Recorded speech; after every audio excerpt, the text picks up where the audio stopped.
trouxe aqui uma leitura, recentemente também eu passei essa leitura para a Alexandra, né? Para mim fez muito sentido, e a arte de viver, né? E aí eu fiz, são 93 conselhos que o Epiteto era um escravo na época romana, né?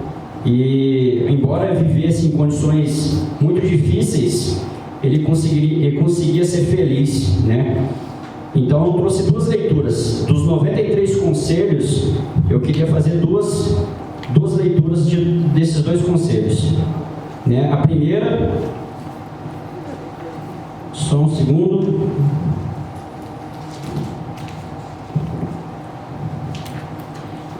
Primeiro conselho: saiba distinguir. Opa, desculpa, não é esse.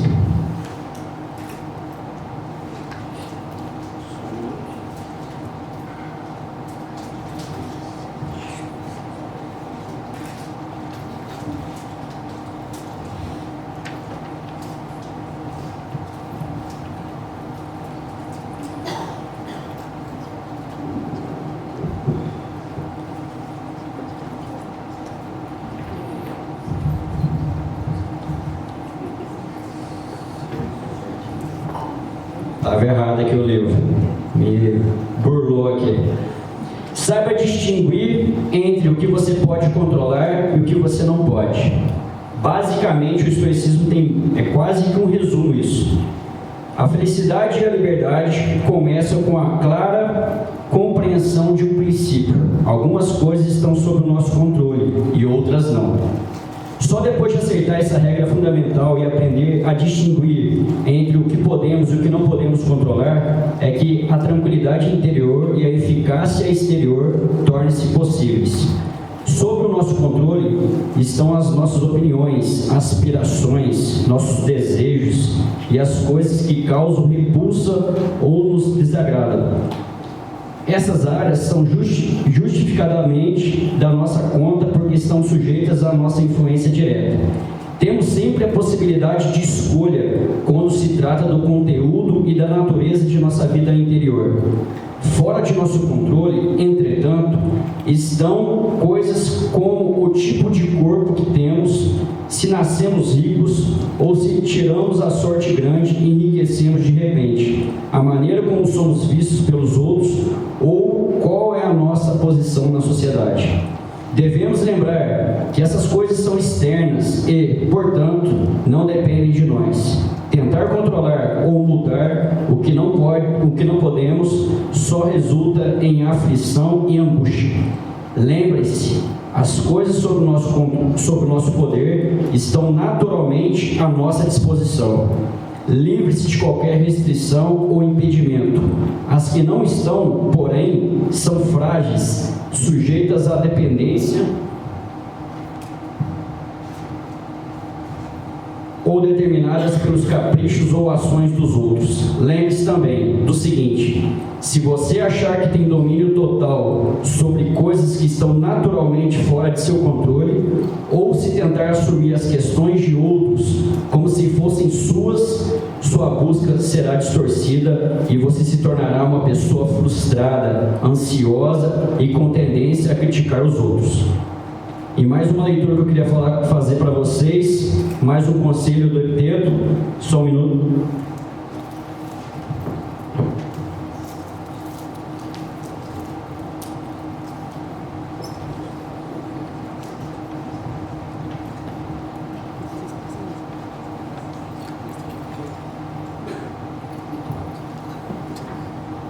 Comece a viver seus ideais.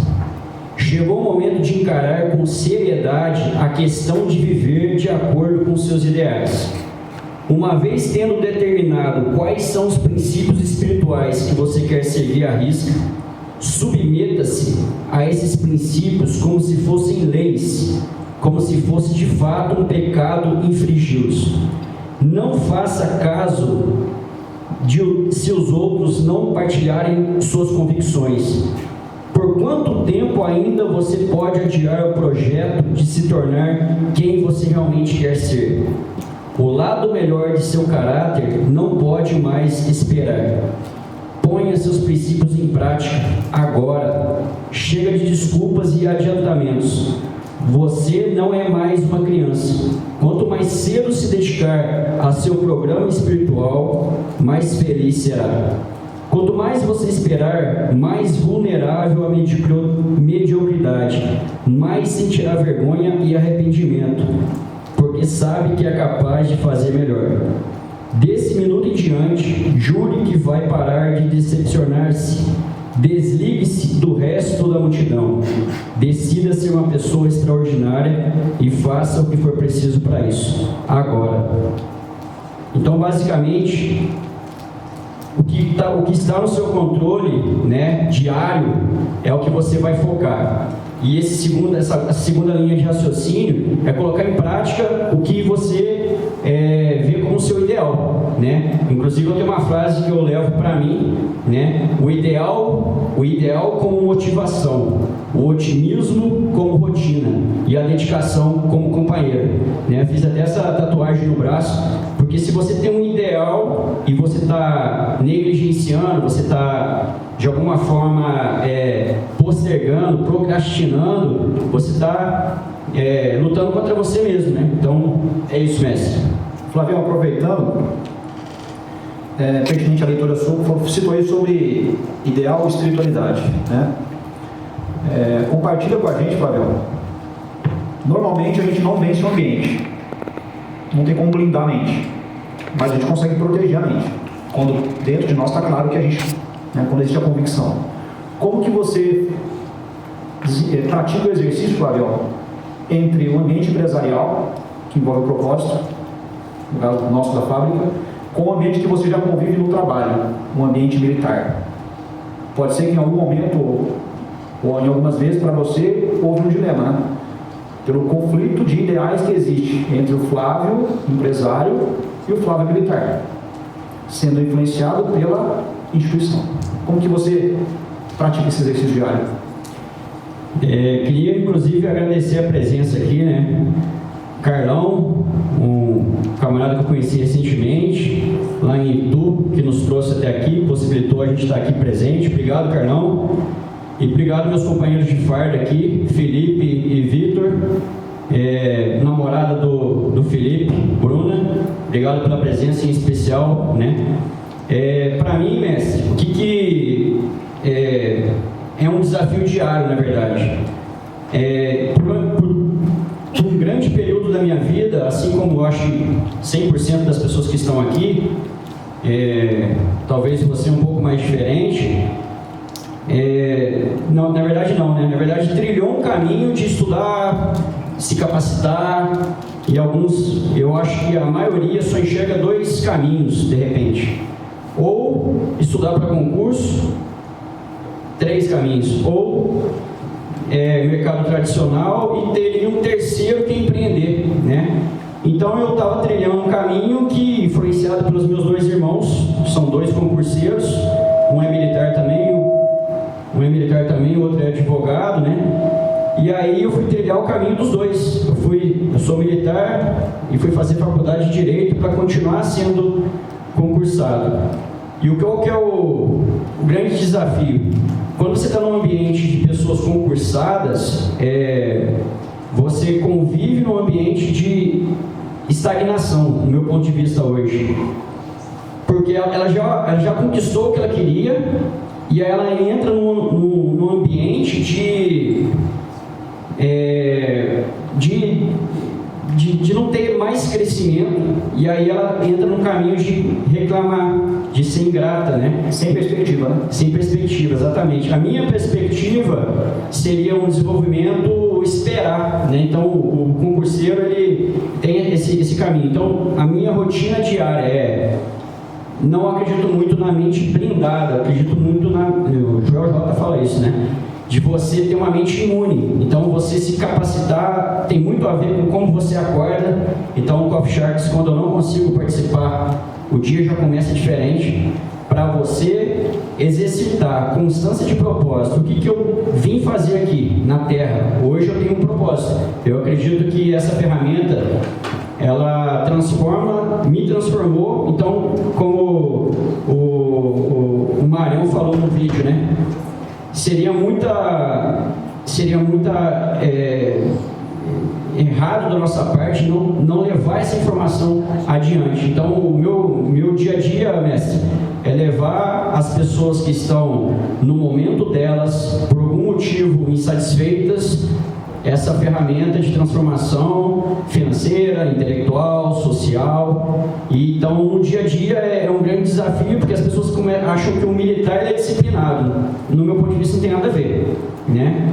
Por algum motivo ele está lá, né? De repente ele teve uma disciplina de passar no concurso e tudo mais, mas eu acredito muito mais que a gente veio para transbordo, né? E às vezes eu encontro pessoas diariamente insatisfeitas, não gostam do que fazem, não gostam do quanto ganham, e mesmo assim elas continuam indo por não saber que tem uma outra possibilidade.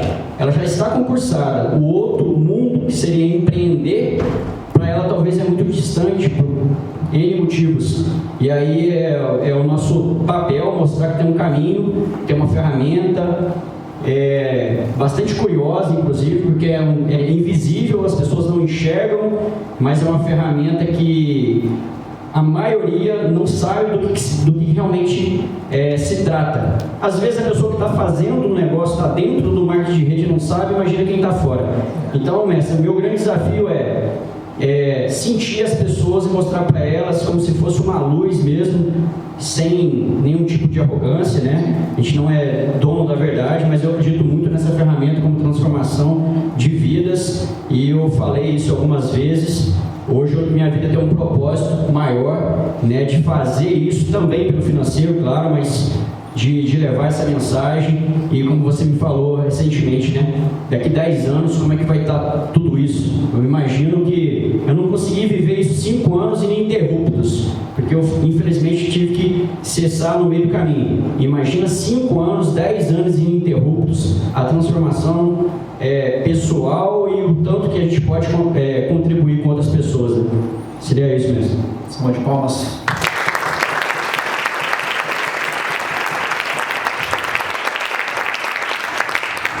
E aí, Vini, compartilha com a gente qual é o exercício diário que você tem praticado na sua vida, vindo de uma família já de empreendedores tradicionais, conservadores, como eu vim, e você de repente deixa um negócio convencional, entre aspas, e começa um negócio que para a maioria dos nossos familiares é um negócio estranho. Como que você tem exercido essa disciplina para se manter firme na convicção? É legal, né, que quem está acompanhando aqui vê que o Eric não faz nada programado, né? Todo mundo no Coffee Charts lá, ele faz a pergunta lá e manda a pergunta pra gente. E a gente tem que se virar no cinto para responder. E é basicamente isso aí, né? A gente, assim como eu e o Eric, viemos de uma família empreendedora já, mas pelas raízes, muitas coisas estão mudando. E às vezes a gente tem as conversas, às vezes com os nossos pais, com os nossos avós, eles não entendem a evolução que a gente tem que ter também. E do que eu faço diariamente é exatamente fazer isso aqui, né? A leitura, o áudio, e essas coisas assim, pra gente tentando blindar nossa mente pra gente conseguir se manter. É como se a gente tivesse duas energias diferentes, né? O nosso ambiente ali, até as pessoas que são empresárias já, mas elas não têm essa parte que o Eric comentou de se desenvolver, e elas acabam automaticamente puxando a gente para um lado negativo, puxando, né, quem sabe aí, a maioria das nossas influências faz o quê? Pessimista, hoje não tá bom, tudo para ela às vezes é uma desculpa, e isso, se a gente não souber pender pro lado positivo, que muitas das vezes a gente vai estar sozinho, né? Então a gente tem que se manter através de livros e áudios, que a gente fala que a gente é a média das pessoas que a gente mais convive, e nem sempre essas pessoas vão estar do nosso lado. Então as pessoas que a gente mais convive vão ser pessoas que são, né, a gente está escutando áudio todo dia, lendo um livro todo dia, igual às vezes a gente vai aprendendo aqui com outros autores, Tony Robbins e tudo mais. A gente tem que ir trabalhando isso aí, a gente tem que está se desenvolvendo. Porque se a gente não se desenvolver, a gente vai fazer geralmente as mesmas coisas que a gente sempre faz, mantendo sempre a mesma vida que a gente sempre teve, né? E a mesma coisa que os nossos pais. Se a gente não quebrar esse ciclo, né, é muito difícil para a gente evoluir. Então, uma das coisas que eu acho que é primordial, independente da carreira, o que você faz hoje, é você estar se capacitando todo dia. Não precisa de muito, não precisa de muito. É uma coisa que eu falo para todas as pessoas. Começa a ler 15 minutos por dia, um áudio, começa a desenvolver. Você vai ver que automaticamente, você melhorando 1% todo dia, no final de um ano, você está 37 vezes melhor. Isso é uma das coisas que a gente tem que fazer, buscar sempre desenvolvimento. É o foco, né? Tem um grande líder que eu não vou saber agora falar qual que é o nome dele, e ele fala o seguinte: o resultado que você tanto busca está escrito na frase de um livro que você ainda não leu. Então, é uma das coisas que eu sempre busco. Por isso que eu tento ler todo dia, tento escutar podcasts de pessoas que buscaram sucesso, que buscam se desenvolver todo dia, né? Biografias de pessoas que têm muito sucesso, para a gente estar trilhando, seguindo e se espelhando em pessoas que vai fazer a gente estar sempre progredindo, puxando a gente para o lado do bem, do desenvolvimento. Perfeito. Sabe uma das coisas que eu mais aprendi nos últimos anos, nos últimos meses na verdade? Nós temos o hábito de generalizar. E toda generalização, ela é burra. Por que eu menciono isso para vocês? Por que dois irmãos, olha só, por que dois irmãos que moram numa mesma casa, que estudaram nos mesmos lugares, são filhos dos mesmos pais, moram na mesma cidade e têm resultados diferentes? Por que dois consultores da Rinode, que desenvolvem o mesmo negócio, moram na mesma cidade, estão no mesmo time, têm resultados diferentes? Uma pessoa fala: o negócio está ruim, o negócio está ruim, como se todo mundo tivesse ruim. Peraí, mas nós estamos no mesmo negócio? Você vai perceber que o que muda são os dados que as pessoas têm, como o Vini mencionou aqui. Uma das coisas que nós ensinamos às pessoas no nosso time é que todo mundo quer um resultado melhor. Todo mundo quer melhorar a vida financeira, todo mundo quer resolver o problema da família, todo mundo quer viver mais feliz. Todo mundo quer ser reconhecido, quer ser respeitado no ambiente onde convive, mas não quer mudar os hábitos, não quer mudar a filosofia de vida. Por quê? Porque comer uma comida melhor dá trabalho fazer uma atividade física. Eu não aguento. Aí não dorme bem, aí a autoestima não está legal, aí não tem autoconfiança para tomar grandes decisões, aí não está do lado de gente que alimenta a perspectiva, a convicção. Às vezes o ambiente que a gente convive não tem esse conhecimento espiritual. E quando a gente fala de espiritualidade, a minha vida inteira eu entendi a palavra espiritualidade de uma forma distorcida. Esse dia eu estava acompanhando o Primo Rico, Thiago Nigro, e ele lançou uma enquete. Eu até compartilhei no Coffee Shack sexta-feira. E eu fiz questão de printar essa resposta que ele deu, porque foi uma resposta com muita sabedoria e que traz para nós muita clareza quando a gente fala de espiritualidade. Primeiro, sobre espiritualidade, eu comecei a acompanhar um grande mentor, que no Brasil, quando a gente fala em desenvolvimento humano, não está aqui, está na minha bolsa, Roberto Chiniachik.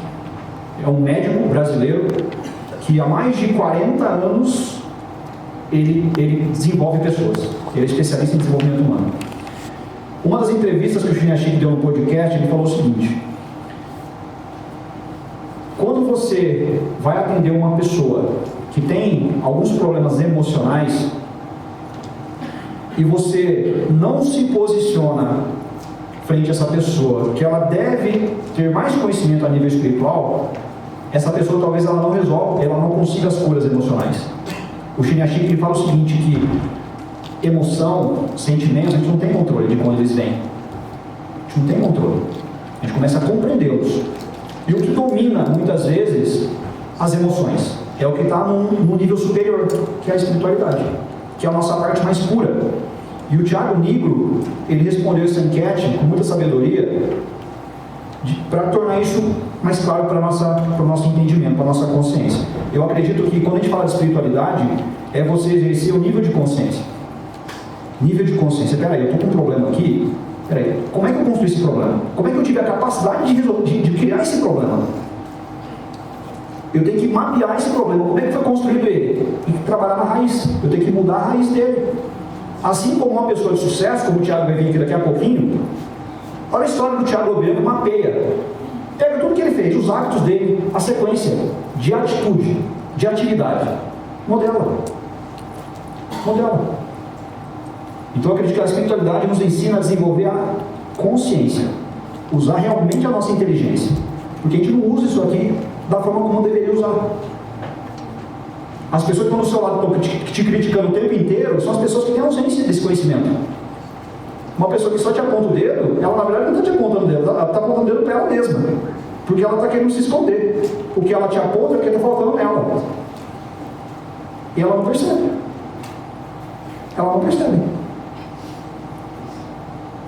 Olha só.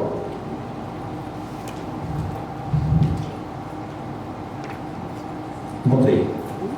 Perguntaram para ele assim, ó, o Thiago Nigro colocou uma enquete, escrevendo assim, ó, tudo menos trabalho. Perguntaram para ele assim, ó, pornografia desgraça a mente e a vida, né, brother?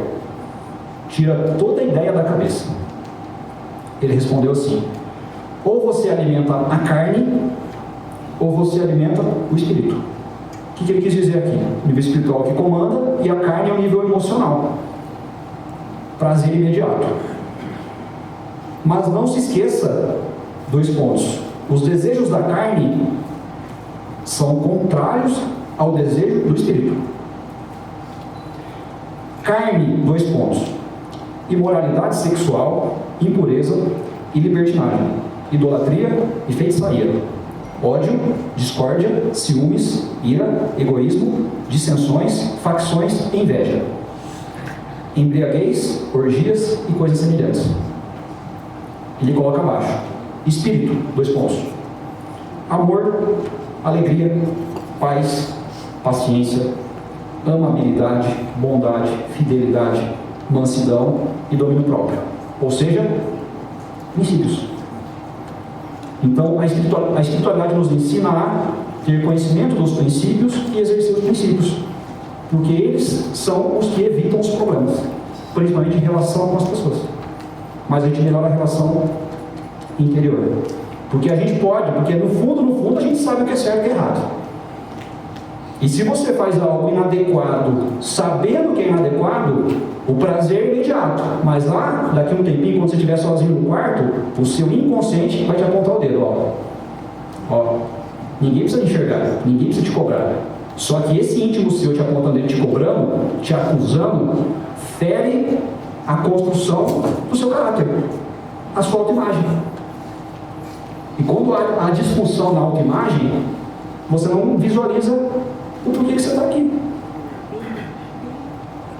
Tem muitas pessoas que frequentam instituições religiosas, por exemplo, que nem sabem por que está ali. Está só o corpo. O cara não está utilizando isso aqui. Estou ouvindo uma pessoa falar em cima do palco, mas não estou entendendo nada. Só que ela está falando, está me deixando confortável. Mas eu saio daqui dessa instituição, eu vou na minha casa, na sociedade, os grupos que eu frequento, e tenho a mesma atitude, a mesma conduta inadequada. O que adianta? Então não é a instituição religiosa que vai mudar a nossa vida também. É o que a gente vai fazer frente às pessoas, ou até mesmo quando a gente estiver sozinho. Com o entendimento dos princípios, tudo vai mudar. Tudo vai mudar. Foi exatamente isso que eu aprendi. Eu venho de uma família que nunca exerceu esse conhecimento espiritual.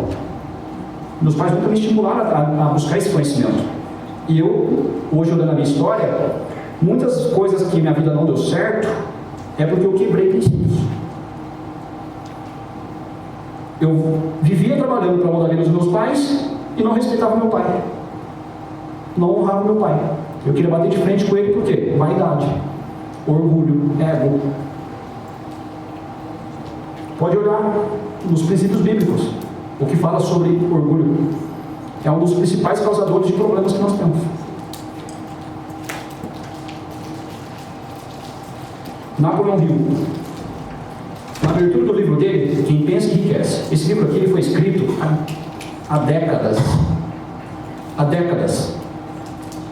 E ainda hoje, o que o Napoleão Hill fala no livro Quem Pensa Enriquece é algo extremamente moderno. Por quê? Princípios.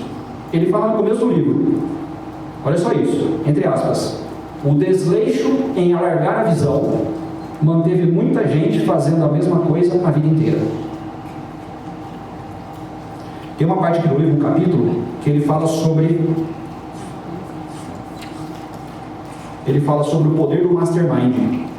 O que é o poder do mastermind? Eu tenho uma capacidade sozinho. Quando eu me uno a uma outra mente, tão preparada quanto ou mais preparada, eu multiplico a minha capacidade de realização. Quando eu me aproximo, me associo a mais uma mente, uma terceira mente, mais preparada, com mais experiência, nós multiplicamos a nossa capacidade de influência, de geração de resultado, porém quando nós seguimos os mesmos princípios. Não existe propósito sem seguir princípio. Você pode querer conquistar o mundo, mas se quebrar princípio, não vai adiantar conquistar o mundo. Não vai adiantar. Então ele fala nesse capítulo sobre o poder do mastermind. Então ele fala o seguinte, nesse capítulo, para a gente concluir aqui: como multiplicar o seu poder mental? Napoleão Hill. O cérebro humano pode ser comparado a uma bateria elétrica. É fato que um grupo de baterias fornece mais energia do que só uma bateria. Também é fato que a quantidade de energia fornecida por cada bateria depende do número e da capacidade das células que ela contém. O cérebro funciona de uma forma semelhante. Alguns cérebros são mais eficientes do que outros. Um grupo de cérebros coordenados ou conectados em espírito de harmonia proporciona mais energia, pensamento do que um único cérebro. Assim como um grupo de baterias elétricas fornecerá mais energia do que uma única bateria. Por essa metáfora, você pode ver que o princípio do mastermind guarda o segredo do poder exercido por aqueles que se cercam de outras pessoas de grande poder mental. A chamada frase psíquica do princípio do mastermind pode ser mais bem definida da seguinte maneira: quando um grupo de mentes individuais é coordenado e funciona em harmonia, o aumento da energia criada por meio dessa aliança, fica disponível para cada mente no grupo. Imagina se a sua família virar um mastermind. Nós precisamos nos desenvolvermos para que a gente faça com que a nossa família esteja com as mentes em harmonia. Um dos problemas que nós causamos sem perceber é a falta de comunicação entre as pessoas que convivem do nosso lado. Isso é uma das coisas que no nosso time a gente exerce todos os dias: comunicação alinhada, transparência, verdade aplicada. Se eu tive uma conduta desagradável com o Flávio tem que me falar, porque às vezes eu não percebi. Porque a gente que tem uma tendência a ser mais impulsivo, ser mais dominante, a gente fala, depois tu pensa o que está falando. Da mesma forma o Vini. Da mesma forma todo mundo aqui. Então tem muitos ensinamentos que nós aplicamos hoje no nosso dia a dia, pelo desenvolvimento pessoal, que refletem em tudo. Refletem em tudo. Eu pedi para o Juliano trazer mais uma mensagem do Napoleão Hill, de um outro livro do Napoleão Hill também, que é um best-seller. Juliano, fica à vontade. Tranquilo. O livro Mais Esperto que o Diabo, certo? Ali na página 114, na conversa com consciência, né? O Napoleão Hill tem da nossa imperfeição, né? A gente pensa uma coisa e o que o nosso corpo carnal, como ele falou, o que nossos desejos falam contra os desejos do espírito, contra o que o Vini citou na sua leitura e o que você citou também. Então a pergunta é a seguinte: cada indivíduo tem o seu próprio ritmo de pensamento? Aí ele responde: sim. Essa é precisamente a maior diferença entre os indivíduos. A pessoa que pensa em termos de poder, sucesso, opulência, define um ritmo tal que atrai as possessões desejáveis. Então, pensou que quer, atrai. É isso que ele quis dizer. A pessoa que pensa em termos de miséria,